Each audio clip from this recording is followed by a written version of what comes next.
Bonjour mesdames et messieurs. Dans la soirée du 8 septembre 2016, un drame est survenu à Avamay dans la commune de Toribocito. Une explosion dans une décharge où étaient incinérés des produits avariés. Pour parler de cette catastrophe, nous avons sur ce plateau M. Casimir Pédior. Vous êtes directeur de publication du quotidien Nouvelle Économie.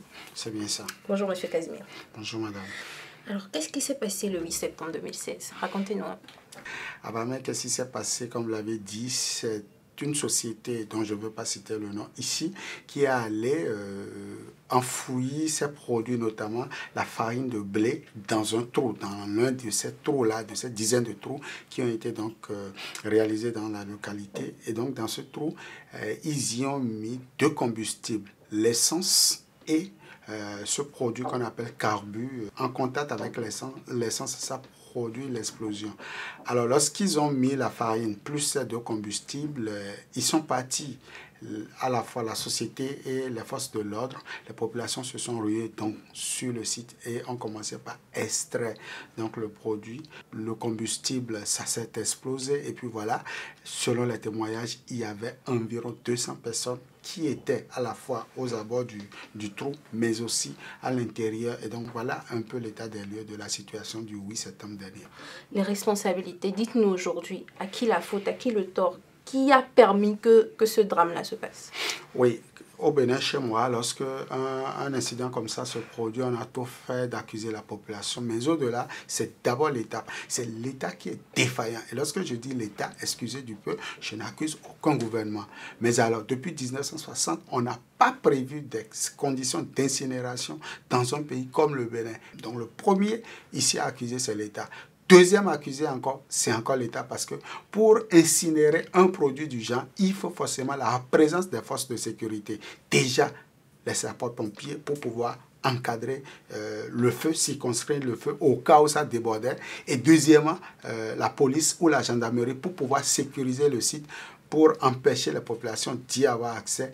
Et maintenant, les SAMU, au cas où cela se produirait, on pourrait donc secourir vite les populations. Au-delà donc de la population, c'est une question qui interpelle la nation tout entière et il va falloir aujourd'hui investir dans le matériel d'incinération et également dans la sécurité des personnes et des biens en République du Bénin.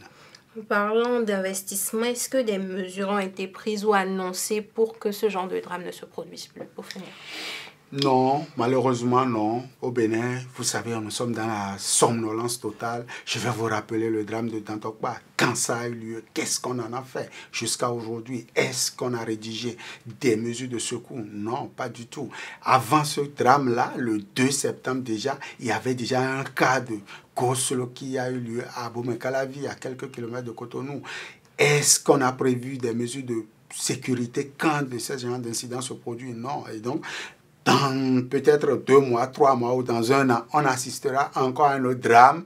Je ne le souhaite pas, mais c'est des trucs qui arrivent dans la vie d'une nation. On assistera donc à des drames et on viendra encore mettre la main sur la tête pour implorer la divine protection sur les blessés. On va crier et on va toujours recommencer avec les mêmes parce qu'on ne prend jamais les dispositions qu'il faut. On ne prend jamais les mesures sécuritaires pour pouvoir préserver la vie des personnes en République du Bénin. Que ce drame soit le dernier qu'on ait vécu sur le sol béninois, que cela ne se reproduise plus.